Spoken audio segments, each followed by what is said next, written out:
Boa noite, doutores. Boa noite, doutoras. Sejam sempre muito bem-vindos à nossa aula de Direito Agrário. Hoje nós continuaremos, então, de onde paramos a semana passada e terminaremos aí, faremos de tudo para terminar o tópico que nós demos início. E aí eu encaminharei um novo material para a aula da semana que vem. Estão me ouvindo bem? Estão vendo aí o material compartilhado? Só para confirmar. Maravilha. Obrigado aí, Gustavo, Jorge, Caroline, muito obrigado aí pela Jennifer, pela manifestação de vocês aqui no chat, pessoal.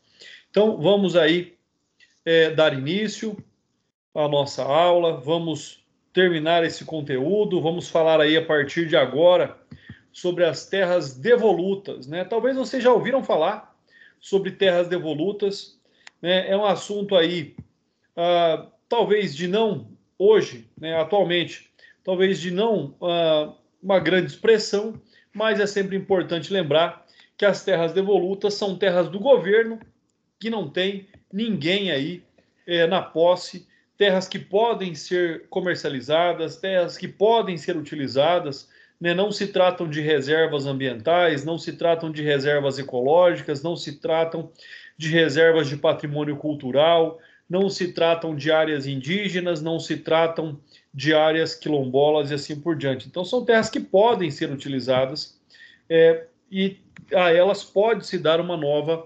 destinação. Quando nós tratamos, então, das terras devolutas, nós tratamos da lei da terra, né? A lei da terra, lá no seu artigo 3º, ela apresentou já no passado uma definição do que seria terra devoluta, né? Ou seja, a terra que não se destina a um fim público. Ela é uma terra pública, porque não tem ninguém, mas não existe um interesse definido como público sobre essa terra, né?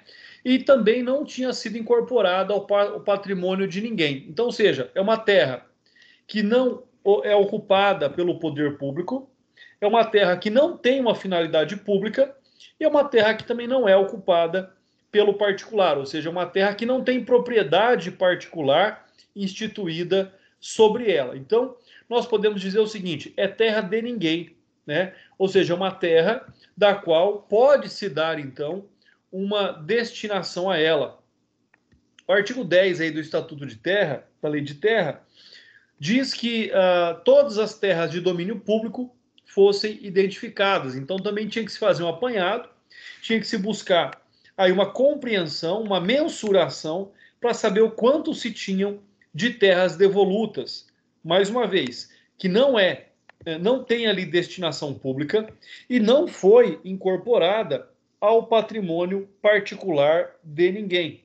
Então, é importante dizer, mais uma vez, que terra devoluta não tem destinação pública e não foi incorporada ao patrimônio de ninguém. Doutor Jorge coloca aí, bom para o sem terra. Exatamente, ela deveria, a reforma agrária, doutor Jorge, já deveria partir daí. Né? Primeiro, atribui-se a reforma agrária aos sem terras as terras devolutas, né? Para depois buscar outras propriedades que pudessem também ser destinadas à comercialização ou até mesmo à doação por meio da reforma agrária. Excelente colocação aí do Dr. Jorge. O Dr. Jorge está antenado, está ligado aí na nossa aula, pessoal. E aí que nós temos, então, esse instrumento, né, de incorporação de terras ao patrimônio público. O Instituto da Discriminação, que será apresentado mais adiante. Então, ou seja, a partir aí do artigo 10, o Estado como que começou a pensar o seguinte: olha, vamos procurar terras que não tenham proprietários particulares. Vamos procurar terras que não tenham escrituras. E a partir dessas terras, nós veremos se existe destinação pública para elas. Olha, o que nós podemos fazer ali de interesse público? E aí, então, na sequência, é onde essas terras foram consideradas como terras devolutas. Não havia interesse público, não dava para fazer nada ali sobre elas, e elas não tinham proprietários particulares definidos. Então, é uma concepção extremamente importante, tá? Aí, um outro fato que nós devemos aqui abordar. Quanto a essa situação, ou seja, essa linha divisória entre o que é terra que pertence ao Estado e terras que pertencem aos particulares, isso foi importante para quê? Para primeiro poder adequar essa propriedade territorial que nós temos a uma nova concepção de propriedade, né? Qual é essa nova concepção de propriedade? É a função social da propriedade, é a questão da preservação do meio ambiente. Então nós temos aí meios, nós temos modos de compreender a propriedade hoje em dia, né? Aí o doutor Felipe pergunta aqui, ainda existe muita terra devoluta no Brasil, né? Doutor, olha, existe, tá? A dimensão das terras devolutas, ela ainda é algo que é questionável. Vamos aqui buscar esses dados. Eu já vou passar para o doutor, olha só. Quando, então, nós buscamos essa informação sobre a quantidade aí de terras devolutas no Brasil, né? Nós temos aí algumas informações, não são informações muito atualizadas, vamos pensar assim, tá?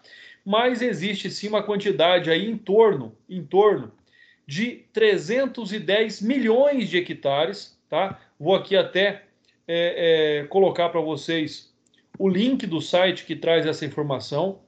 Então, em torno de 310 milhões de hectares de terras devolutas, tá?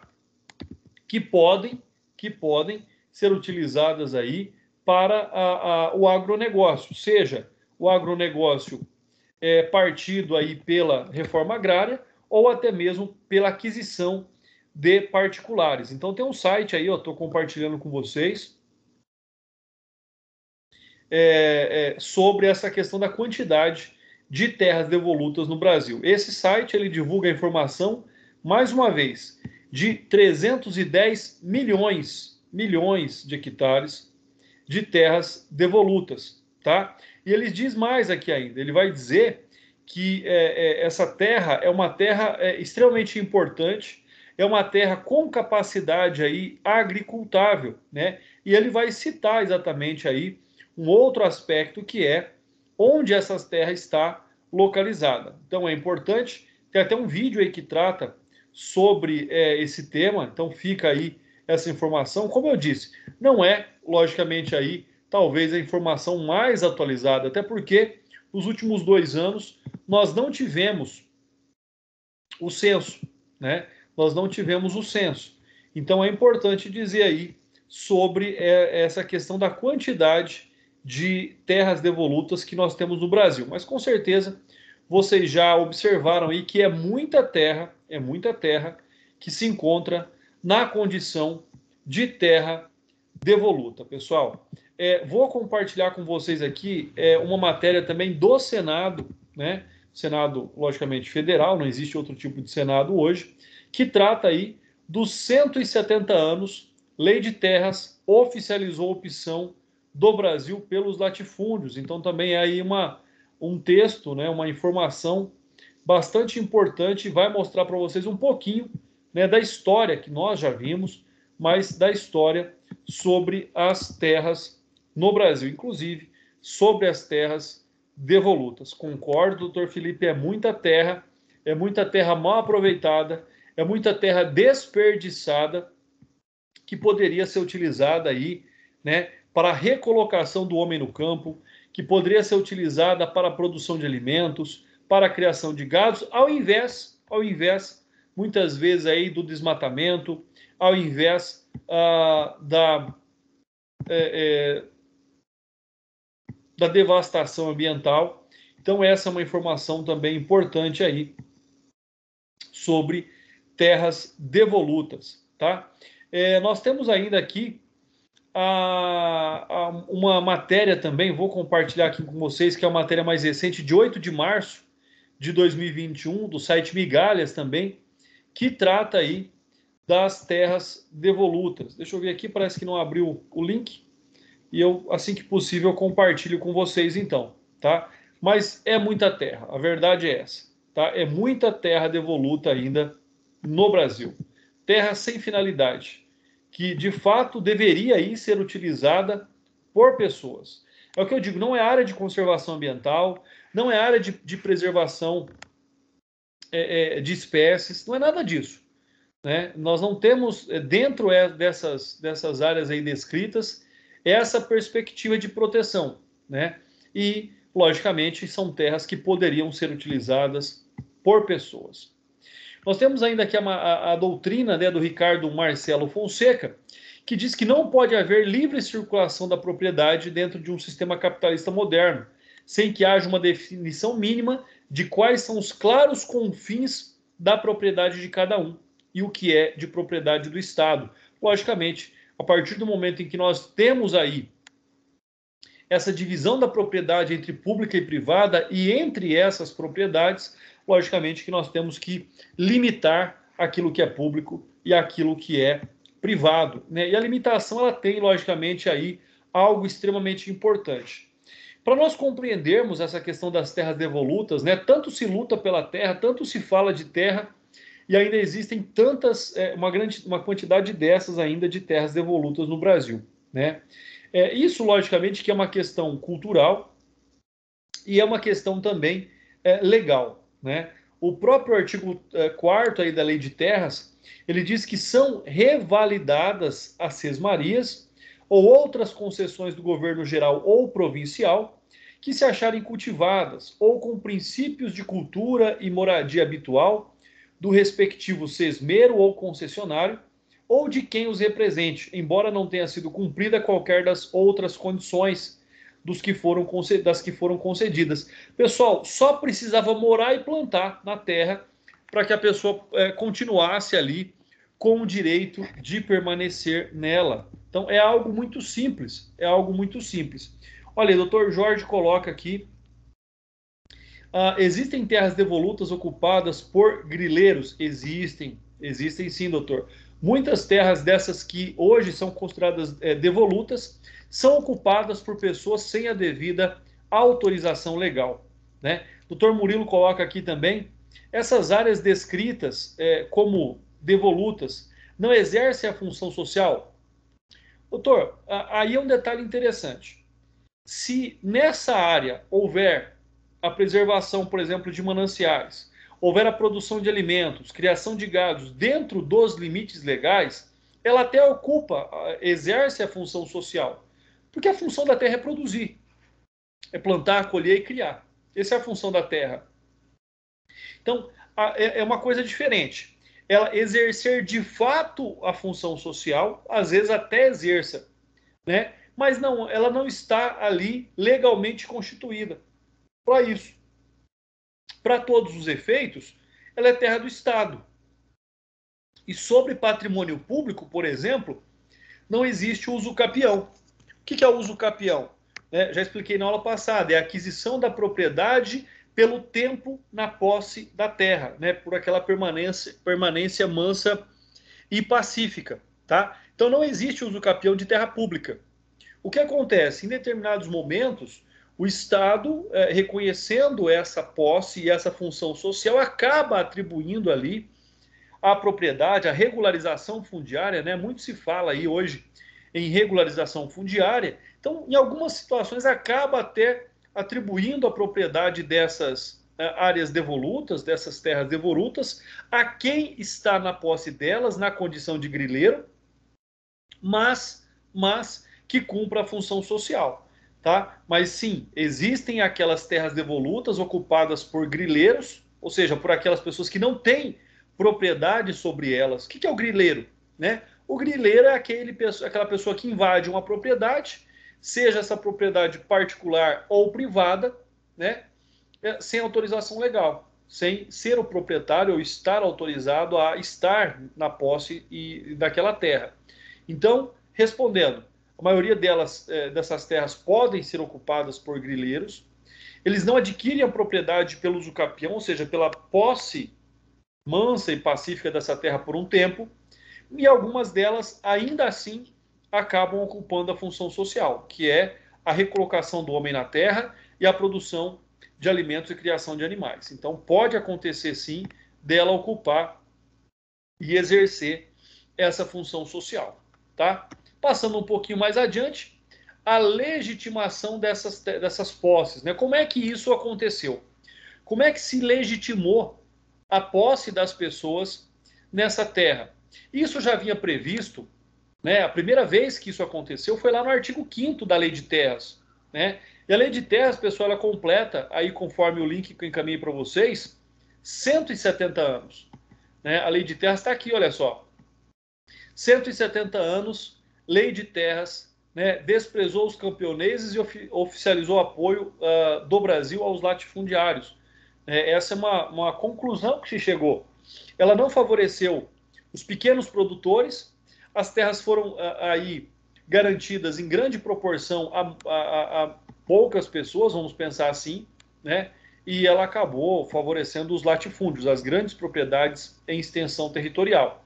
Mas lá, né, atrás, há 170 anos, então, no artigo 5º da Lei de Terras, a legislação já prescrevia que as posses mansas e pacíficas que se achassem cultivadas seriam legitimadas, desde que respeitassem algumas regras, que é o que eu acabei de falar para vocês. Ou seja, por mais que essa pessoa não estivesse legalmente na posse da terra, se ela cumprisse a função social, ela seria legitimada ali, que é o que acontece ainda até hoje, por mais que a Lei de Terras já tenha sido substituída por outras legislações, né? E olha só o que diz ainda lá da forma que se dizia, né? E nós já vimos até esse trecho aqui na nossa aula. A Lei de Terras destacava que os simples roçados, derribadas ou queimadas de matos ou campos, levantamentos de ranchos ou outros atos semelhantes de natureza, se não fossem acompanhados de cultura efetiva e de morada habitual, não seriam consideradas para revalidação das sesmarias ou outras concessões do governo. Então precisava morar na terra, precisava cultivar a terra, por mais que tivesse ali na posse ilegal, né, poderia ser reconhecida a função social da terra e dada ali a garantia da concessão pelo governo a esse indivíduo, né? Então, o que nós temos isso, pessoal, desde o início da divisão das terras no Brasil, é a função social da propriedade rural. Ela é mais importante do que se diz. Hoje nós vemos aí muitos críticos aos produtores rurais, né? A gente ouve muitas matérias aí de pessoas criticando os produtores rurais, dizendo que o agro é responsável pela poluição, dizendo que o agro contribui para o desmatamento, que quem erre, que pague por isso. Mas nós não podemos desprezar o fato de que toda a sociedade depende da produção agrícola. Toda a propriedade depende da produção agrícola. Se não tiver quem produza, não há quem coma. Não há o que comer para as pessoas. Então, esse é um aspecto também importante, é uma conscientização, né? Talvez nós que estamos mais próximos aí da terra, nós devemos defender essa concepção. O artigo 7º da Lei de Terras estabeleceu prazos para a medição, ou seja, para se determinar o que era de fato terra devoluta ou terra particular, né? Então determinou um prazo para aquisição de posses por sesmarias ou por outras concessões adquiridas. E o artigo 8º apontava que o não cumprimento dessa ordem de demarcação implicaria na perda do direito à legitimação da terra. Então a pessoa que estivesse na posse da terra tinha que delimitar. E essas informações elas eram transmitidas pelo governo, né? Pessoal, não é como hoje, por exemplo, que você tem a medição, por exemplo, o georreferenciamento. Hoje você entra no Google Earth, por exemplo, né? Eu entro aqui no Google Earth e eu vejo, por exemplo, a minha propriedade rural, eu vejo a minha casa, eu encontro a casa de qualquer um de vocês, se vocês me passarem aí as coordenadas, o endereço. Então não é tão simples assim, né? Hoje você faz a medição pelo georreferenciamento, o engenheiro, o agrimensor, né, o topógrafo, ele te manda um link, você clica no Google Earth e você vê a área. Então não é tão simples quanto é hoje, né? Então depois eu posso até mostrar para vocês aqui uma área demarcada pelo Google Earth, né? Vamos ver se dá tempo aqui no final da aula, eu vou mostrar para vocês. Artigo 8º, os possuidores que deixarem de proceder à medição no prazo marcados pelo governo serão reputados caídos em comício, ou seja, perdeu o prazo, perdeu o direito, né? Tendo aí que devolver a terra que estiver na posse deles. Então, isso já vinha de muito tempo, né? E isso, logicamente, essa legislação ela foi sendo atualizada, até que nós tivemos depois o decreto 1318, lá de 1854, que tinha como determinação executar a lei de terras, estabelecia o processo necessário para que houvesse ali a legitimação das terras dos indivíduos. Ou seja, confirmar se de fato as pessoas estavam na posse e estavam cumprindo a função social da propriedade.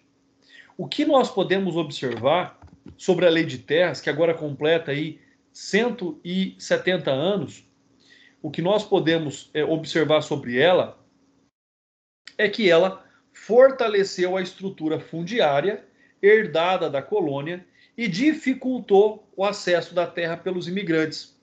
Principalmente dificultou pelos negros, né, como também de outros que vieram ali na busca da propriedade da terra. Então, a lei de terras não foi algo benéfico para o Brasil, ela foi importante porque ela foi um marco de modificações, mas ela também preteriu ali muitas pessoas da posse, do acesso à terra, como negros e imigrantes. E esse é um ponto negativo da lei de terras, como também é um ponto negativo da lei de terras a questão de prevalecer grandes propriedades rurais ao invés aí da disseminação de maior quantidade de terras para maior quantidade de pessoas. Então existem muitas críticas à lei de terras, né? Muitas críticas sobre esse aspecto.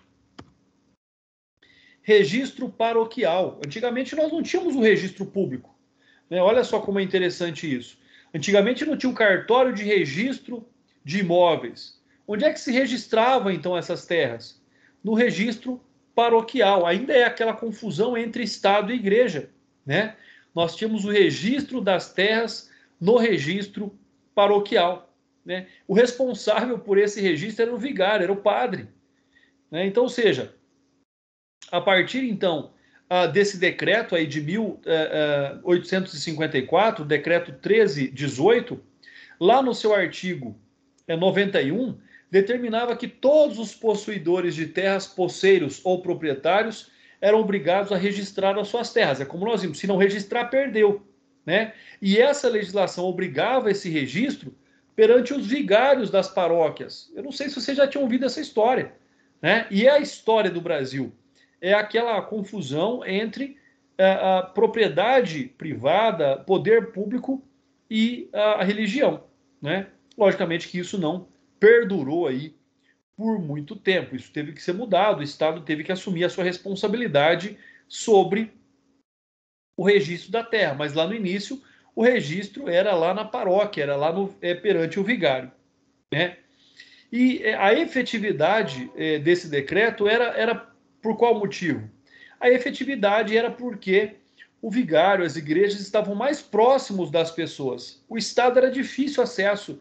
O Estado estava normalmente, os órgãos públicos, todos os órgãos públicos no começo, eles estavam localizados nas capitais, né? Ou na capital do Império, ou nas capitais ali das colônias. Então, ou seja, era muito difícil para as pessoas irem até os órgãos públicos. Por isso que se definiu esse registro das áreas rurais perante as paróquias, ou seja, era o registro paroquial ou o registro do vigário, né? E isso, logicamente, aconteceu, mas teve que buscar ali uma alternativa da melhor forma para que isso fosse atualizado, né?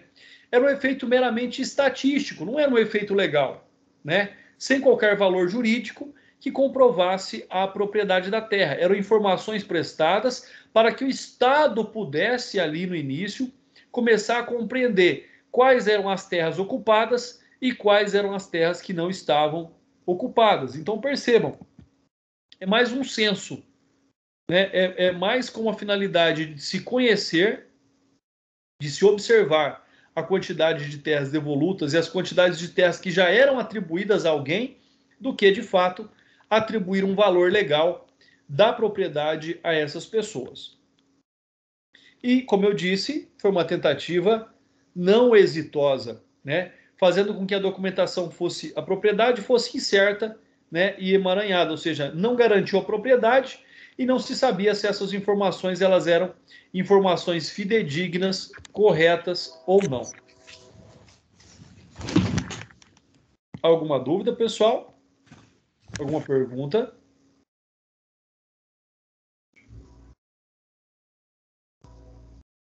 Então vamos lá, vamos dar continuidade aí. Olha então os sistemas diferentes, né, e regimes fundiários no Brasil. Aqui só para vocês saberem, né? Mais uma vez, o regime sesmarial, regime de posse, regime da lei de terras. Ou seja, nós temos a concessão do governo de grandes áreas, depois nós temos a garantia da posse ao indivíduo que cumprisse a função social, né? E nós temos depois a lei de terras que tentou demarcar essas terras, mas não funcionou muito bem, até que nós tivéssemos lá o decreto de 1854.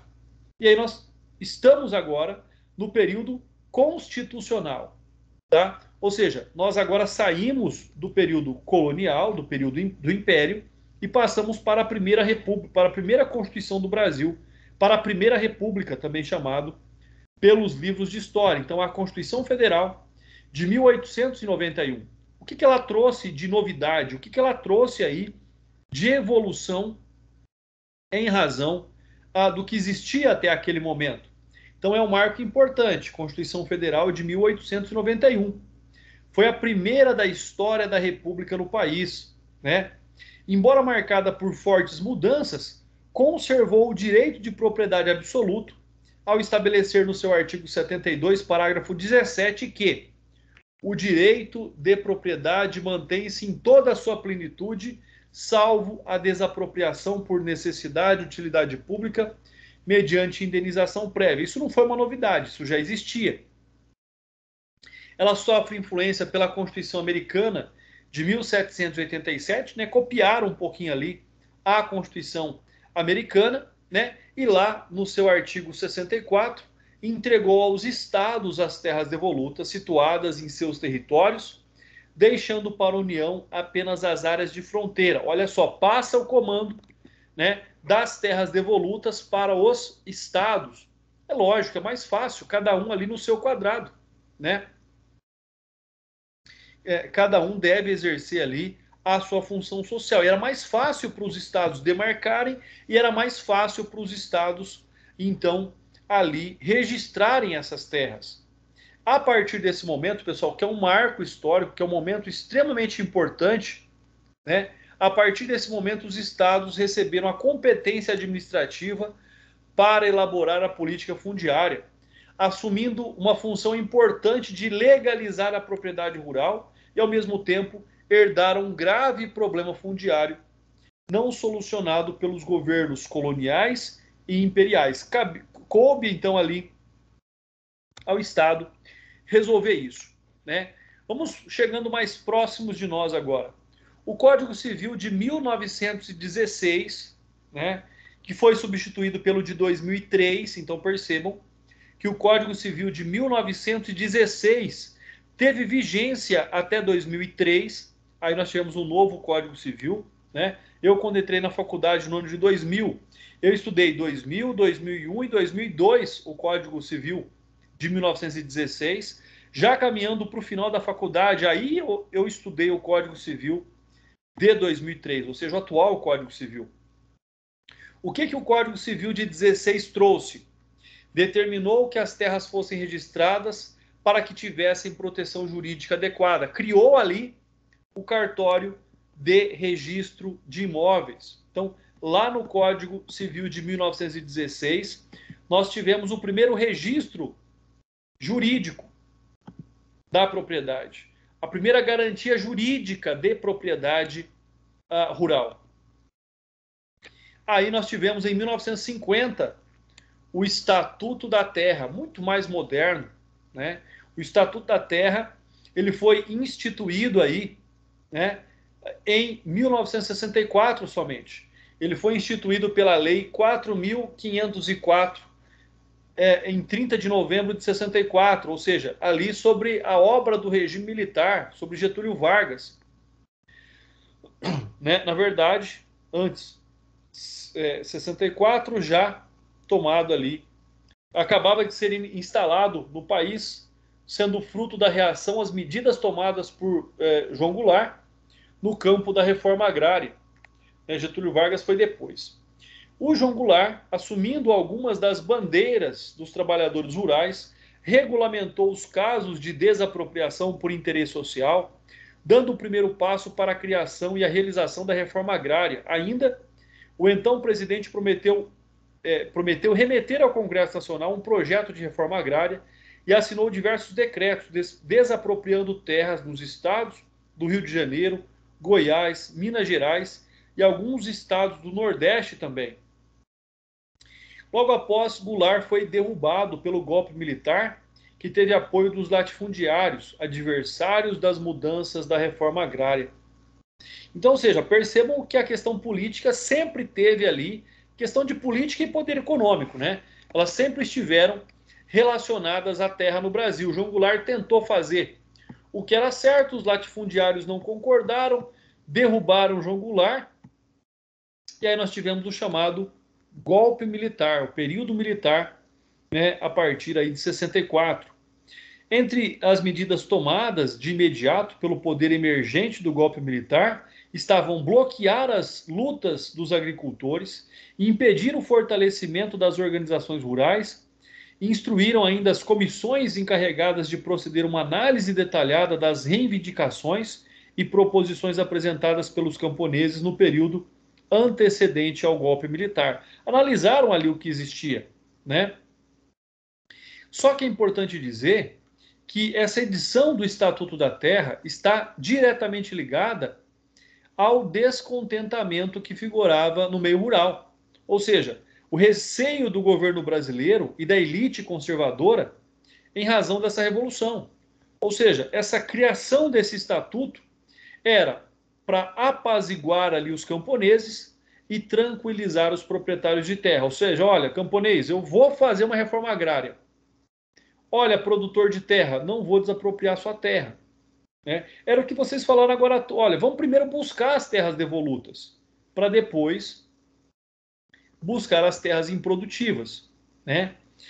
O autonomismo aí da vontade, como era a estrutura do Código Civil de 1916, passou por um digerismo estatal nitidamente protetivo. Então, a proteção dos proprietários de terra ela sempre foi muito forte. Ela sempre existiu. Né? O Estatuto da Terra afastou o sistema da liberdade de ação das partes envolvidas em qualquer questão agrária. Traçou ali uma força coercitiva da tutela estatal na proteção absolutamente favorável ao trabalhador rural, num claro reconhecimento da existência das desigualdades no campo, a merecer uma intervenção desigual do Estado legislador. O Estado tem que reigualar essa situação. Né? Poucos têm muito e muitos não têm nada. E nessa situação, então, o Estatuto da Terra se revestiu de um fator importante de melhor compreensão na estrutura sistemática do direito agrário atualmente. Nós tivemos ainda, né, lembrando que o Código Civil era de 16, o Estatuto da Terra, em 64. Então o Estatuto da Terra ele era mais moderno do que a própria disposição do Código Civil. E em 64, no final de 64, já durante o período militar, nós tivemos a emenda constitucional número 10, que dizia o seguinte: promover a desapropriação da propriedade territorial rural, mediante pagamento de prévia indenização em títulos especiais da dívida pública. A emenda baixou de 10 para 3 mil o tamanho da área rural alienável pelo poder público, sem a prévia autorização do Senado. Introduziu a competência da União para legislar sobre direito agrário. Estava lá no artigo 5º, inciso 15, né? Nascia dessa forma o direito agrário como disciplina jurídica autônoma. Então foi lá em 64 que pela primeira vez se tratou do direito agrário, ou seja, dessa competência de legislar sobre o tema. Reforma agrária e reforma política no Brasil, pessoal. Dois temas aí extremamente importantes, dois temas que nós devemos debater, dois temas que devem ser conhecidos, porque muito se fala, né? E quando se fala de reforma agrária, talvez as pessoas só lembrem da pior parte, que foram aquelas invasões, aquelas movimentações, aqueles movimentos sociais criminosos, muitas vezes, que praticaram ali ações forçando o governo a praticar a reforma agrária, mas dentro de uma conduta de ilegalidade, de uma conduta criminosa. Quando nós tratamos da reforma agrária e dessa política agrícola, percebam que agora é diferente. Agora nós temos aqui um tema associado extremamente importante, que é a política agrícola, a criação de leis de incentivo à agricultura. Então, lá no Estatuto da Terra, lá no ano de 64, ele apresentou um conjunto de normas que tinham por objetivo, né, regular os direitos e as obrigações em relação aos imóveis rurais. E com isso, executar a reforma agrária e promover as políticas agrícolas. Está lá no artigo 1º. Temas que serão falados aí posteriormente. Um outro fato que nós devemos aqui observar é que a reforma agrária ela pode ser definida como uma série de medidas destinadas a engendrar uma melhor distribuição de terras, com a promoção da justiça social e o aumento da produtividade. Ou seja, quanto mais divisão de terra você tem, quanto melhor for aproveitado cada parcela do solo, mais produtividade nós teremos. É aquela velha história. A pessoa tem uma fazenda, por exemplo, com 100 cabeças de gado. Tem pessoas que têm sítios e têm chácaras com 100 cabeças de gado. Então, ou seja, como isso é possível? Pela melhor utilização da terra. Eu pego uma fazenda de grande extensão, a pessoa não reforma pasto, não aduba pasto, ela vai ter pouco gado ali em cima. A pessoa tem um sítio ou tem uma chácara pequena que faz o piquete, que aduba a pastagem desse piquete, que faz a irrigação desse pasto, ela tem condição de ter uma maior capacidade de bovinos por área, por hectare, do que áreas de grande extensão que a pessoa não tem condição de cuidar, não tem condição de gastar em cima dela. Então, esse parcelamento do solo é onde obriga as pessoas a aproveitar o máximo para produzir mais, para que ela possa sobreviver daquela terra. Então, nós temos esse conceito sobre a reforma agrária, né? Ou seja, nós temos agora uma política agrícola, incentivos, financiamentos, né? O Estado ele tem que agir de modo e de forma que ele favoreça, que ele garanta ali a possibilidade, a condição da permanência do homem na terra. Né? Olha aí uma outra questão interessante também. Na sequência, ali nós tivemos a Lei 4.504, né, que tratava da política agrícola.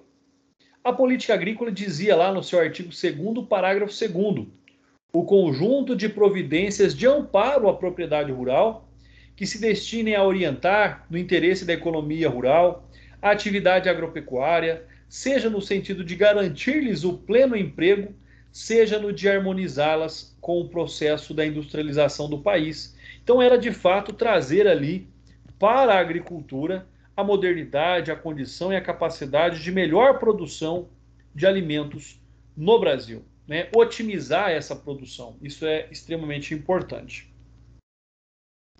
Imóvel rural, a definição de imóvel rural. A definição está ali no artigo 4º, inciso 1º, lá do Estatuto da Terra. Né? O que nós temos? Qualquer que seja a sua localização, considera-se como imóvel rural um prédio rústico de área contínua, qualquer que seja a sua localização, que se destine ou possa se destinar à atividade agrária, de produção de alimentos, de criação de animais. Ou seja, de acordo com esse conceito, o imóvel rural ele é o quê? Prédio rústico, área contínua, de qualquer localização, em qualquer localização, mas ele tem que ter uma atividade específica. Então isso é importante. desde que aquela área não seja urbanizada, é considerado como rústico, né? Por exemplo, existem áreas rurais que são contíguas com áreas urbanas e elas são consideradas como rurais, ou seja, não se urbanizou, não existiu ali um projeto de urbanização de uma área rural. Então tem muitas pessoas, tem a Iturama mesmo tem, né, áreas muito próximas da cidade, lindeiras à cidade, que são consideradas como ainda áreas rurais, né? Próximo da Fama mesmo, nós temos ali, né, uma pastagem ainda bastante ampla ali, que é considerada como área rural. Logo vai ser um loteamento, logo vai ser uma área industrial? Vai, mas ainda é uma área rural. E não se esqueçam, tá? Que agora, quem define essa questão do parcelamento do solo, das áreas devolutas, é o Estado. Não se esqueçam disso. Em 1900, não, vamos lá passar. Ó. Constituição Federal de 88, atual Constituição Federal. Constituição Federal chamada de Constituição Cidadã, chamada de Constituição Verde. Então agora partimos para um outro momento. Vou até pintar de verde aqui. Constituição Federal de 88. O que é que a Constituição Federal de 88 trouxe? Primeiro, uma nova classificação para as propriedades rurais, trazendo em pequena propriedade, média propriedade e propriedade produtiva, ou grandes propriedades. Isso em 88. Na sequência, nós tivemos a Lei 8629 de 93, no seu artigo 4º, inciso 1º, que definiu a pequena propriedade agrária e o imóvel rural, que tenha como área compreendida entre 1 e 4 módulos fiscais. Falando assim, André, qual é o tamanho de um módulo fiscal? Vai depender de onde você está. Então, seja, considera-se como pequena propriedade os módulos fiscais. Módulos fiscais, né, e rurais. Vamos lá, do INCRA aqui, ó. Então, como é que nós vamos saber qual é o tamanho? Qual é o tamanho da propriedade? Com base nisso, né, nós temos aí sites governamentais que vão explicar. Vou postar aqui para vocês no nosso chat. É uma pesquisa simples, aí vocês localizam esses sites, tá? Então vocês vão ter aí acesso a essas informações sobre os módulos fiscais. Qual é a dimensão de um módulo? Por estado, por exemplo, né? Eu já comentei com vocês, é por isso que nós temos diferentes concepções de tamanho de terra. Né? Por exemplo, no estado de São Paulo, um alqueire tem 24.200 metros quadrados. No estado de Minas, tem 48.400 metros quadrados, é o dobro. Né? Nós chamamos de alqueirão. Né? Em Minas Gerais, um alqueire corresponde a 2, é o contrário, um alqueire no estado de São Paulo corresponde, 2 alqueires no estado de São Paulo corresponde a 1, aí no estado é o dobro, para simplificar, tá? 2 aí é equivalente a 1 aqui, então é o dobro, tá?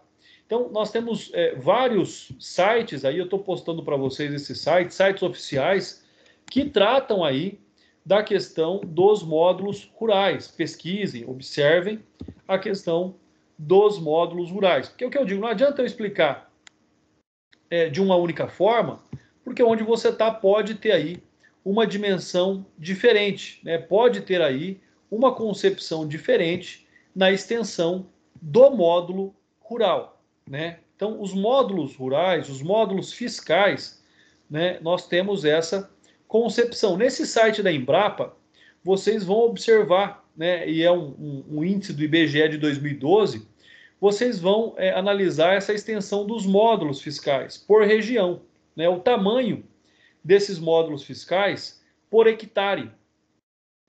Então, vocês vão ter um mapa aí, deixa eu até...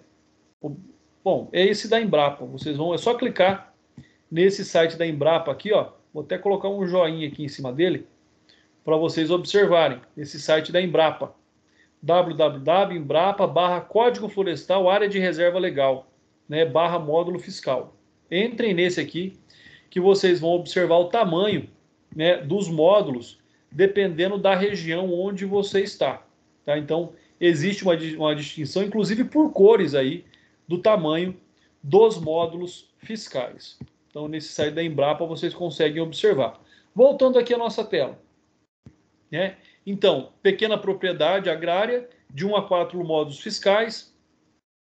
A média proprietário imóvel rural de dimensão de 4 a 15 módulos fiscais. E acima de 15 já é, na verdade, um latifúndio, uma grande propriedade rural. Então, fica aqui também essa observação sobre os módulos fiscais, que é o modo em que se determina a divisão, o parcelamento do solo por áreas. Propriedade familiar. É importante aqui também a concepção de propriedade familiar. Aquela pequena propriedade onde a família que trabalha esporadicamente tem algum funcionário que ajude, né? Mas é uma propriedade de economia familiar. A propriedade de economia familiar ela tem linhas de créditos diferentes, ela tem concepção sobre pagamento de imposto sobre a terra diferente. A propriedade de economia familiar, a propriedade familiar, ela é impenhorável, assim como o único imóvel residencial não pode ser penhorado, a propriedade de economia familiar também não pode ser penhorada em razão de dívidas. Então, todas essas questões são extremamente importantes, pessoal. E a propriedade familiar, ela foi definida lá no Estatuto da Terra de 1964, né?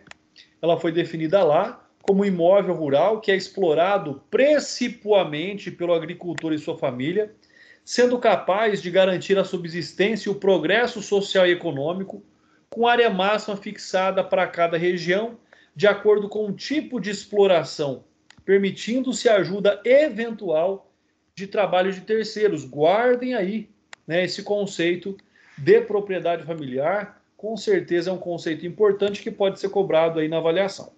Tá? Lembrando que qualquer dúvida, pessoal, manifestem no chat, perguntem, participem. O assunto ele é extremamente importante, é um assunto extremamente atual. Saímos ali da questão histórica e estamos falando do hoje, né? Estamos falando aqui do agora. Além dessa situação, é nessa propriedade familiar que se adequa, que se adapta, que se enquadra a questão, por exemplo, né, de trabalhadores rurais considerados como sem terras. Para eles, né, a divisão dos lotes doados aos sem terras é sobre o aspecto aí máximo da propriedade de economia familiar. Então vai depender muito também o lote do sem terra, de onde é a área onde haverá ali essa divisão. Olha aqui, a Luziane, ela coloca o seguinte: professor, até para conseguir aposentadoria para segurado especial, tem que ser menor de 4 módulos fiscais, não é isso? Bom, Luziane, aqui é o seguinte: a legislação ela não deixa isso extremamente claro. Ela diz que o segurado especial, né, que é aquele que trabalha na terra, ele tem que ter atividade rural nos 15 últimos anos ao pedido de aposentadoria. Então, ele tem que cumprir a questão da idade e tem que ter esse período retroativo de trabalho na terra. É lógico que, né, se for aí na condição de propriedade familiar, é mais fácil para ele aposentar ainda. Mas se ele for um produtor rural, ou um médio produtor, ou um grande produtor, também não inibe, também não impede que ele se aposente.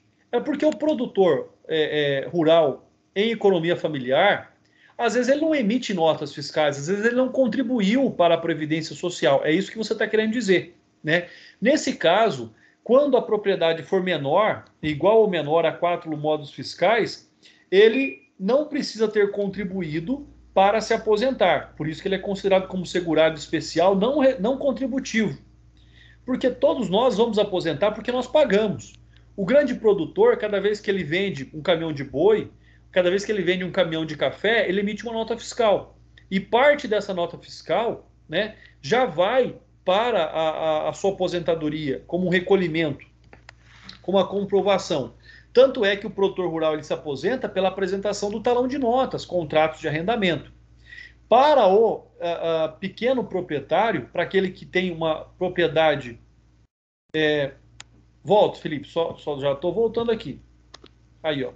Então, o pequeno proprietário, aquele que tem aí a propriedade abaixo de 4 modos fiscais, é essa hipótese, viu, Luziane? Em que ele não precisa comprovar, ele não precisa provar a contribuição, ele não precisa provar o recolhimento ali. Por quê? Porque a economia é familiar, não é uma produção para venda, né? Não é uma produção em grande escala, onde ele vai vender, comercializar esse produto. Então é por isso, entendeu, Luziane? É só o requisito dele não ter que contribuir, dele não ter que provar por notas fiscais para poder aposentar. Maravilha, então. E importante colocação, olha aí, a doutora Luziane já está ligada aí na questão da aposentadoria, um dos grandes ramos do direito, assim como é também um dos grandes ramos do direito, o direito agrário, pessoal. Vocês vão perceber que existe aí um mercado de trabalho para advocacia ainda muito farto em razão do direito agrário, principalmente agora com a regularização fundiária. Doutor Felipe, vamos dar sequência então, né, falando um pouquinho aí sobre a propriedade familiar. Já vimos o conceito, vamos grifar novamente. Imóvel rural, que é explorado principalmente pelo agricultor e sua família, sendo capaz de garantir a subsistência e o progresso social e econômico, com área máxima fixada para cada região em acordo ao tipo de exploração, permitindo-se a ajuda eventual de trabalho de terceiros. Eventual, vamos grifar aqui. Tá? Ele não pode ter empregado registrado. É só para atividades próprias. Tá? Pessoal, é importante dizer aqui também, só aproveitando a atualidade do tema, né, o STF vai julgar aí o chamado marco temporal. O que é o marco temporal? Né, são pessoas que estão na posse de terras, muitas vezes terras demarcadas como reservas indígenas, né, e se essa pessoa já estiver naquela terra por determinado tempo, ela vai acabar adquirindo a propriedade. Então fiquem atentos também aí ao julgamento do marco temporal pela questão fundiária, pela questão do direito agrário, tá? Marquem aí, anotem aí, marco temporal que está sendo julgado pelo STF. Pesquisem sobre o assunto. Continuando então. Seguindo aí o conceito estabelecido na legislação, conforme eu já grifei agora para vocês, né? Para que se considere uma propriedade familiar, ela tem que ter alguns pressupostos. Quais são os pressupostos? Primeiro, exploração direta e pessoal pelo agricultor e sua família, que lhes absorva toda a força de trabalho, só eles podem trabalhar ali na terra. Área ideal para que cada tipo de exploração conforme a região, por isso que eu falei que os módulos fiscais são diferentes em razão de regiões. Possibilidade de eventual ajuda de terceiros. E aí vem o termo eventual, tá? De vez em quando. O que é um minifúndio? Né? Minifúndio é uma propriedade extremamente pequena, considerada aí a propriedade de economia familiar. Tá? Então, minifúndio, uma propriedade, um imóvel rural, é uma pequena gleba que, não obstante trabalhe uma família, né, absorva toda a sua força de trabalho, mostra-se insuficiente para propiciar a subsistência e o progresso econômico e familiar. Então, minifúndio, pessoal, hoje seria aí uma chacrinha, tá? É uma terra em que não dá para a família inteira trabalhar e viver dela, não dá, não é suficiente, né? Onde as pessoas têm que sair dessa terra para procurar trabalho em outros lugares. Hoje o minifúndio é aquele em que não consegue absorver a força de trabalho familiar, a família com base só no trabalho dessa propriedade, dessa pequena propriedade, não consegue aí, né, propiciar a sua subsistência, não consegue aí garantir esse progresso econômico e social. Então isso é chamado de minifúndio. Olha aí uma jurisprudência sobre esse tema, né? É sempre importante, uma jurisprudência do Rio Grande do Sul. Apelação civil, divisão e demarcação de terras, ação de divisão, imóvel rural, objeto de assentamento sem título definitivo. Hipótese em que a pretendida divisão é jurídica e economicamente impossível. A vedação à divisão, que deriva da ausência de título definitivo e da necessidade de se evitar a proliferação de minifúndios, que também são nefastos ao desenvolvimento econômico e social das famílias rurais. O que está dizendo aqui? Que a divisão de terra em parcelas menores é importante, mas não pode ser tão pequena, que não seja capaz de uma família sobreviver sobre ela. Então, ou seja, olha só, a divisão de terras é importante, mas a divisão não pode acontecer em proporções tão pequenas em área territorial dessas propriedades rurais em que uma família não consiga sobreviver sobre ela, plantando, colhendo e criando os animais. Então tem que haver uma quantidade mínima, uma extensão mínima de terra capaz, né, de que as pessoas possam sobreviver. É o que eu disse para vocês lá no início dessa aula de direito agrário. Por exemplo, hoje não se pode dividir a área menor do que um alqueire e uma quarta. Não sai escritura. A menor área de terra no Brasil escriturada, documentada, é um alqueire e uma quarta. Então isso é importante também que nós saibamos. A legislação estabelece um combate ao desenvolvimento do minifúndio. Por quê? Porque o minifúndio não é capaz de garantir a subsistência do homem sobre a terra. Ele vai ter que trabalhar ali, vai ter que trabalhar em outros lugares, né? Em áreas de dimensão inferior à constitutiva do módulo de propriedade rural, não se orienta e não se garante a divisão. O que é o latifúndio? Então, olha, vamos lá. Vamos guardar minifúndio, áreas de terras que se demonstram insuficientes à absorção de mão de obra familiar, das quais não contribuem para a evolução social e econômica desta família. Isso é o minifúndio. Próximo é o latifúndio. Vamos dizer que o latifúndio seja a porção de terra adequada, tá? O latifúndio é uma porção de terra adequada. Porque olha só, vamos ver qual é a definição de terra de latifúndio.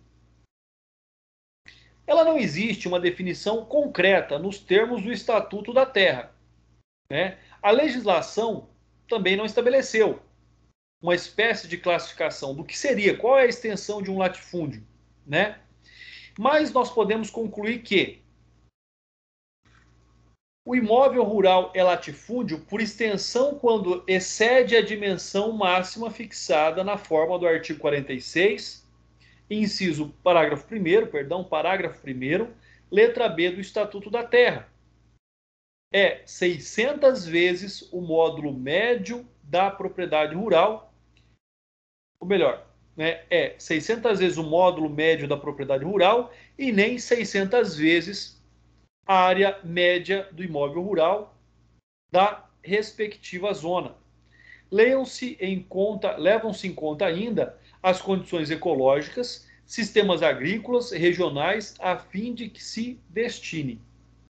Então, o que nós podemos concluir sobre o latifúndio? Pelo critério da exploração, o imóvel rural, que embora não exceda os limites supramencionados, é mantido inexplorado em relação às suas possibilidades físicas, econômicas e sociais, ou seja, deficiente ou inadequadamente explorado, de modo a obstar a sua inclusão no conceito de empresa rural. É o que eu disse para vocês, uma grande propriedade de terra que cria 100 cabeças de gado é um latifúndio. Poderia ser melhor explorado. É a quantidade ideal? É, mas ela tem que ser aproveitada integralmente. Garantida a preservação ambiental, garantida a preservação de nascentes, garantido a preservação de parques arqueológicos, mas ela tem que ser explorada. O latifúndio ele leva a essa conotação de área rural mal explorada. Essa é a conotação que tem aí o latifúndio, né? Então, se é uma área explorada, se é uma área que produz, logicamente que é um latifúndio produtivo. Nós temos latifúndios improdutivos e nós temos latifúndios produtivos. Conforme o parágrafo único aí do artigo 4º do Estatuto da Terra, não se considera latifúndio. Então é por exclusão, né? O imóvel rural, qualquer que seja a sua dimensão, cujas características recomendem, sob ponto de vista técnico-econômico, exploração florestal racionalmente realizada, mediante planejamento adequado, não é um latifúndio. O imóvel rural, ainda que de domínio particular, cujo objeto de preservação florestal ou de outros recursos naturais haja sido reconhecido para fins de tombamento pelo órgão competente da administração pública. Então, na verdade, o latifúndio ele é considerado por exclusão. Não é o minifúndio e não são essas duas hipóteses, né? Vamos ter que colocar um pontinho amarelo nessas duas hipóteses aqui. Então, olha só, não se condena o latifúndio em si, mas o improdutivo. Não se considera tal a propriedade extensa que explore racionalmente mediante planos adequados de florestamento. Então, ou seja, pessoal, o problema, a crítica não é sobre o latifúndio. A crítica não é sobre as grandes extensões de terras produtivas. A crítica que existe é sobre os latifúndios improdutivos. Pessoal, se vocês quiserem já ir tomando pé e se atualizando sobre o julgamento desse marco temporal, está passando ali na Globo News agora, tá? Estão falando aí sobre o julgamento do marco temporal de terras no Brasil, que compete lá ao STF. Só para aqueles que quiserem. Empresa rural, né? Nós vimos que nós temos então o minifúndio, o latifúndio produtivo e improdutivo, e nós temos a empresa rural. Onde é que está a disposição na empresa rural? Nós temos uma regulamentação aí sobre esse tema, está lá no decreto 55891 de 65, e ela já vinha disposta no Estatuto da Terra, no artigo 4º, inciso 6º, né, como eu disse, do Estatuto da Terra. Qual é o conceito de empresa rural?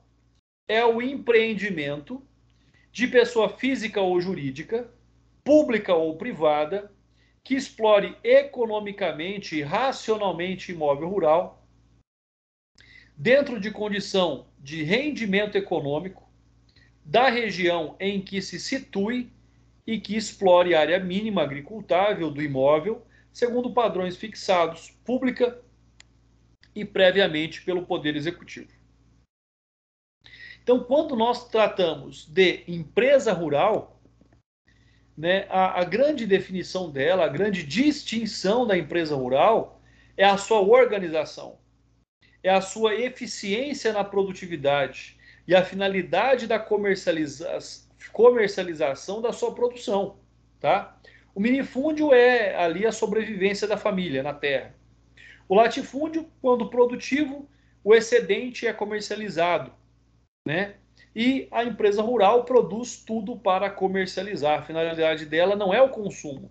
A finalidade da empresa rural é a comercialização, né? É a atividade, olha só, empreendimento é a atividade dirigida à exploração econômica e racional do imóvel rural, ou seja, exploração extrativa, agrícola, pecuária ou agroindustrial. Até porque, se vocês forem perguntar para qualquer produtor rural, você tem CNPJ? Todo produtor rural tem CNPJ. Todo produtor rural que tira talão de nota tem CNPJ. É considerado ali uma propriedade na concepção de uma empresa rural. Então, esse é um fator importante também. E independe do tamanho, viu? Empresa rural não é limitada por tamanho. Esse é um fato também importante aí sobre a empresa rural. A empresa rural ela é de natureza civil quando toma a forma de pessoa jurídica, de sociedade, sujeita à inscrição do registro das empresas mercantis, equiparada para todos os efeitos à sociedade empresária. Isso está lá no Código Civil de 2002, com vigência em 2003. Tá? Então, essa é uma empresa rural. Agora, o produtor rural individual, ele tem essa característica de empresa rural? Ele tem esse registro nas empresas mercantis? Não. Por quê? Porque ele é individual, ele não é uma sociedade empresária. Mas existem muitos grupos de sociedades empresárias rurais no Brasil. Por exemplo, as usinas de açúcar e álcool, né? Nós temos muitos grupos já agropecuários no Brasil, de plantadores de soja, de algodão, criadores de gado, que na verdade são sociedades empresárias. Você precisa... Aqui, ó, o Murilo está perguntando, o que seria uma exploração extrativa? O extrativismo, Murilo, é quando, por exemplo, né, quando eu tive lá no Pará, eu verifiquei o extrativismo. As pessoas, por exemplo, elas não cultivam a área, mas elas extraem racionalmente os recursos daquela área. Então, por exemplo, eu posso ter uma cultura extrativista, por exemplo, de castanha do Pará. Eu posso ter a cultura extrativista do açaí, a cultura extrativista dos mangues, a cultura extrativista da borracha. Né? É extrair da natureza o que ela tem de valor econômico sem destruir a natureza. Isso é exploração extrativista. Tá joia, Murilo? Entendeu?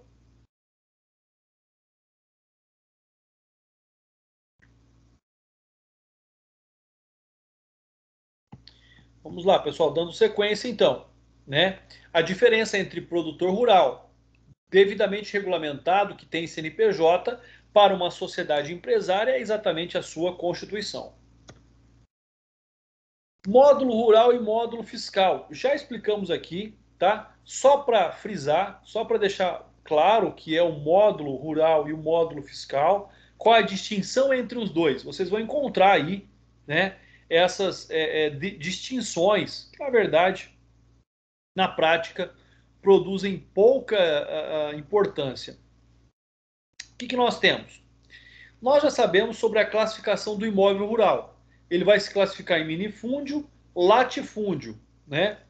E especialmente a propriedade familiar. Ainda o legislador não tem definido diretamente o imóvel rural, fez de forma indireta, quando lá no artigo 4º, inciso 3º do Estatuto da Terra, fez a consideração sobre propriedade familiar. Então ali você consegue fazer a distinção do que é o minifúndio e do que é o latifúndio. A propriedade familiar é aquela quantidade de terra suficiente para a família sobreviver nela. Né? Acima disso é latifúndio, abaixo disso é minifúndio. Então nós podemos também classificar como. E isso, Murilo, entra o manejo florestal também. Exatamente, também é uma forma extrativista, tá? Só que aí você precisa ver se o manejo florestal, né, se é de árvores nativas ou não. Se for de árvores nativas, beleza, né? Por cada área lá se autoriza, por exemplo, extrair uma quantidade de madeiras por hectare.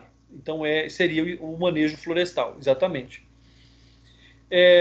Sobre aqui, então, essa concepção, minifúndio, propriedade familiar e latifúndio. Latifúndio produtivo, latifúndio improdutivo, tá?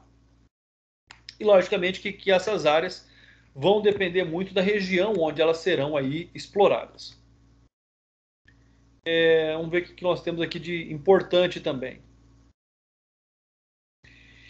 Nós temos que destacar aqui um fato importante, né? Que o módulo rural não é fixado pelo proprietário ou possuidor da área rural, né? Apenas fornece elementos cadastrais essenciais para que o INCRA faça esse estabelecimento do módulo rural de cada imóvel, tá? Então, quem faz essa destinação, essa unidade de medida é o INCRA, né? O que é o módulo rural? Vamos colocar de verde aqui. O módulo rural é uma unidade de medida expressa em hectares, em que busca exprimir interdependência entre a dimensão e a situação geográfica do imóvel rural e a forma da condição do seu aproveitamento. Ficou ruim esse verde ali, vamos tirar ele. Então, olha só, vamos pegar de amarelo. Conceito de módulo rural.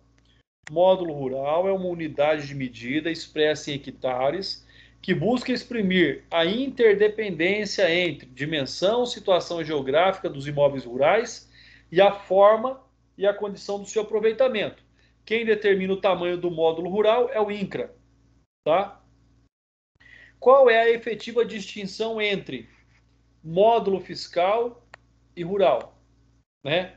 O módulo rural é estabelecido para cada imóvel rural em separado e reflete o seu tipo de exploração predominante, enquanto o módulo fiscal é estabelecido para cada município em separado e tem por objetivo refletir a área mediana dos módulos rurais dos imóveis rurais do município, tá? Então essa é uma distinção.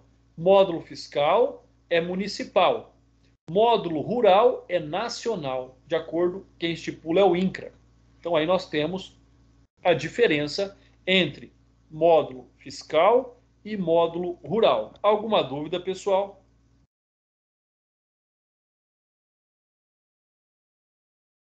Vamos lá. Temos que terminar essa aula hoje. Aí vocês vão ter, né, os principais institutos de direito agrário, tendo em vista as disposições contidas no Estatuto da Terra e na Constituição Federal de 88. Tá? Vocês vão ter o conceito de imóvel rural, propriedade, pequena propriedade, média propriedade, propriedade familiar, minifúndio, latifúndio por extensão, latifúndio por exploração, empresa rural e módulo fiscal. Então vocês têm aí tanto o conceito quanto a fundamentação legal. Denominação, definição e fundamentação legal. Pessoal, recomendo já que vocês, estudando esse quadro, né, consultem cada um desses dispositivos de fundamentação legal, leiam, estudem, compreendam e caso tenham dúvidas, tragam aí para a próxima aula. Fica aí a lição de casa, fica aí a tarefa, tá? E estudar esse quadro, tá? Dá um print aí dá um print aí no computador, no celular, né? Vocês já devem ter feito o download desse material de aula, assistam novamente o vídeo gravado e façam esse estudo, é importante. Cadastro rural, né? Olha aqui, o Felipe aqui pediu para eu repetir aqui o módulo fiscal. Maravilha, Felipe, vamos repetir aqui para você o módulo fiscal, vamos voltar. Olha lá, Felipe. Vou aproveitar essa tela aqui, tá bom? O que é o módulo fiscal? Elemento constitutivo. O último quadrinho, olha lá. Elemento constitutivo de fixação do Imposto Territorial Rural, do ITR. É estabelecido para cada município em separado, tem por objetivo refletir a área mediana dos módulos rurais dos imóveis rurais de determinado município. Então é com base no módulo fiscal, por exemplo, que o município cobra o ITR das propriedades rurais, tá? Chamado de imposto municipal. Então esse é o conceito de módulo fiscal. O que é o módulo rural? Unidade de medida expressa em hectares em busca de exprimir a interdependência entre a dimensão, a situação geográfica dos imóveis rurais e a forma e condições de seu aproveitamento. Então vou repetir aí para o Felipe. Módulo fiscal, elemento constitutivo de fixação do Imposto Territorial Rural, do ITR. A quem compete cobrar o ITR? O município. Então é com base nessa área territorial da propriedade rural que o município calcula o ITR e cobra sobre essas propriedades. Então, o módulo fiscal ele é diferente, ele pode ser diferente entre municípios. No município ele vai ter um valor, ele vai ter aí uma dimensão, mas ele é vinculado à cobrança do imposto. Maravilha, Felipe, obrigado aí pela sua pergunta, pela sua manifestação. Cadastro rural, né? O CAR, assim como dizem, né? O que é o cadastro rural? O sistema de cadastro de imóveis foi concebido pelo legislador para atender diversas finalidades. Então, consideradas essenciais a implantação de uma nova política agrária. Dentre elas se destaca possibilitar o levantamento e registro de todos os imóveis rurais existentes no território nacional, caracterizá-los e individualizá-los para fins de lançamento do ITR. Então, o CAR serve para a identificação. CAR é uma forma de registro aí desses imóveis bastante eficaz, na verdade. Tá? Por ser meramente declaratório e basear somente em informações prestadas pelos ocupantes dos imóveis, o cadastro rural não obteve êxito desejado. Por quê? Porque ele não tinha uma informação concreta, fidedigna ali, né? Mas ele foi um primeiro ponto importante aí para que nós pudéssemos ter uma noção exata, uma noção pelo menos parcial, melhor dizendo, sobre as propriedades rurais no Brasil. A Constituição de 88, importante dizer aqui o que ela traz no seu artigo 5º, que é o artigo 5º, como todos vocês sabem, trata aí dos direitos fundamentais do cidadão. E o artigo 5º no caput diz: todos são iguais perante a lei, sem distinção de qualquer natureza, garantindo-se aos brasileiros e aos estrangeiros residentes no país a inviolabilidade do direito à vida, à liberdade, à igualdade e à segurança da propriedade nos seguintes termos. Inciso 22, garantido o direito da propriedade. 23, a propriedade atenderá à sua função social. Então isso, ele é descrito, ele é regrado, ele é observado aí pela Constituição Federal. Então é extremamente importante essa análise que nós fazemos sobre aquilo que dispõe a Constituição Federal. Pessoal, continuando.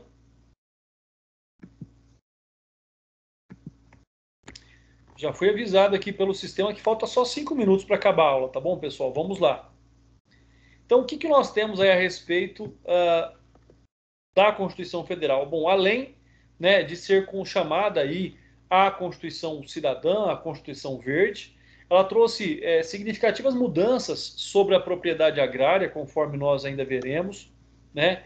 Ela traz essa possibilidade da política pública agrária e fundiária e da reforma agrária. Então é extremamente importante essa política pública que foi trazida pela Constituição Federal de 88, né?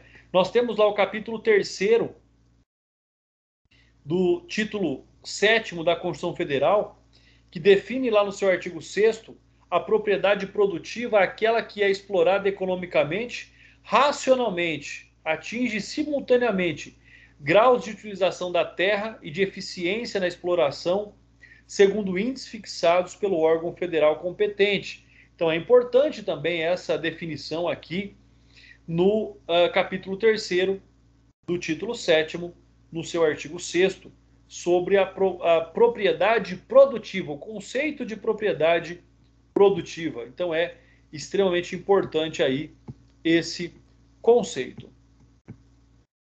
Bom, temos ainda aqui, né, a chamada GUT, que é o grau de utilização da terra. E temos também a chamada GEE, que é o grau de eficiência na exploração. São dois conceitos extremamente importantes hoje em dia, né? O quanto se utiliza e o quanto essa utilização é eficiente. Então isso é importante. O outro fato que a Constituição trouxe aí para nós, né, dentre esse índice aí de lotação da terra, é o fato de que a propriedade beneficiará apenas uma pessoa. Ela não beneficiará, melhor dizendo, apenas uma pessoa, né? Porque ela tem uma função social, ela beneficiará toda a sociedade. Então, esse é um aspecto importante. Além disso, existe a previsão legal aí que levou alguns juristas a afirmarem que a propriedade produtiva não poderia ser desapropriada também quando os recursos naturais fossem utilizados de forma incorreta, né? Olha só, a propriedade produtiva não poderia ser desapropriada também quando os recursos naturais fossem utilizados de forma incorreta. Logicamente que essa é uma posição minoritária, né? Os recursos naturais devem ser utilizados de forma correta para garantir essa função social da propriedade, pessoal.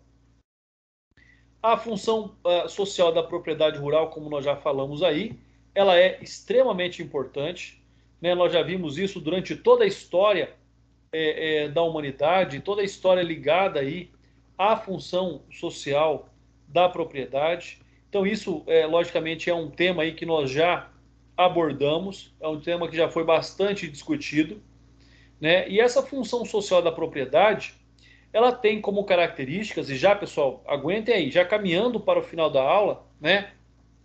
Logicamente, ela vem sendo garantida pela própria legislação. A legislação que garante o direito à propriedade mas ele tem que estar associado à produtividade e à preservação. Então é onde ela vem cumprindo aí a sua função, né? Nesse contexto, o Benatti diz que os poderes que o proprietário possui de dispor ampla e livremente de um bem determinado, seja em relação ao seu poder, seja em relação ao sujeito ou objeto. Então é importante essa consideração também. A pessoa tem a propriedade sobre o imóvel, mas ela tem a obrigação sobre o imóvel também, como por exemplo, de preservação ambiental. Hoje nós vemos muitos produtores rurais que são aí multados porque não garantem a preservação ambiental, pessoal. O artigo 186 da Constituição Federal diz que a função social é cumprida quando a propriedade rural atende simultaneamente. Então, são critérios. A função social da propriedade é cumprida quando a propriedade rural atende simultaneamente, segundo critérios e graus de exigência estabelecidos em lei, os seguintes requisitos: aproveitamento racional e adequado, utilização adequada dos recursos naturais disponíveis e preservação do meio ambiente, observação das disposições que regulam a relação de trabalho, exploração que favoreça o bem-estar dos proprietários e dos trabalhadores. Então percebam que o artigo 186 é onde garante e prescreve aí os requisitos para que uma propriedade possa ser considerada cumpridora da sua função social. Varas agrárias, né? Hoje nós já temos aí varas agrárias especializadas, ou seja, né, nós temos aí já os tribunais de justiça, já tem repartições especializadas para dirimir aí questões agrárias, né? Isso significa dizer o quê? Varas judiciais especializadas com competência e expertise para julgarem ações de competência agrária. Logicamente que essas varas agrárias não se encontram no interior. O artigo 126, né, diz que para dirimir conflitos fundiários, o Tribunal de Justiça proporá a criação de varas especializadas com competência exclusiva para questões agrárias. Parágrafo único. Sempre que necessário, a eficiente prestação jurisdicional, o juiz far-se-á presente no local do litígio, né? Então, a emenda constitucional 45, né, da Carta Magna foi alterado, o artigo 126, prevendo aí a possibilidade de varas especializadas para dirimir questões agrárias. Elas podem ser julgadas tanto na Justiça Estadual quanto na Justiça Federal, né? Então tem também essa competência federal aí sobre, né, essa hipótese das questões fundiárias. Pessoal, próxima aula, continuaremos aí com o nosso conteúdo então. Um forte abraço a todos. Se alguém tiver alguma dúvida, estou aqui à disposição de vocês. Próxima aula, no início, vocês vão me lembrar e eu vou mostrar para vocês lá no Google Earth a questão da observação, né, do georreferenciamento da área rural. O Jorge pergunta aqui: prof, uma propriedade de subsistência familiar, por um eventual, ele contrata um trabalhador e essa venha a sofrer um acidente. Este trabalhador pode ajuizar uma ação trabalhista sobre o agricultor? Pode, Jorge. Pode sim, tá? Mesmo que seja um trabalhador eventual. Nessa contratação, o empregador tem que fornecer equipamentos de proteção individual, equipamentos de proteção coletiva e respeitar todas as normas de trabalho. Então, pode sim.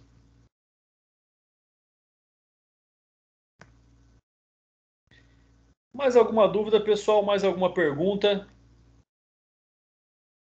Eu que agradeço, Jorge. Pessoal, forte abraço a todos. Bom descanso. Muito obrigado pela presença, pelas inúmeras participações. A aula fica muito melhor quando vocês participam, pessoal. Eu sempre digo, essa aula não é minha, essa aula é nossa, né? Aqui nós estamos para aprender juntos, para compartilhar conhecimentos, né? Fiquem com Deus. Um forte abraço a todos.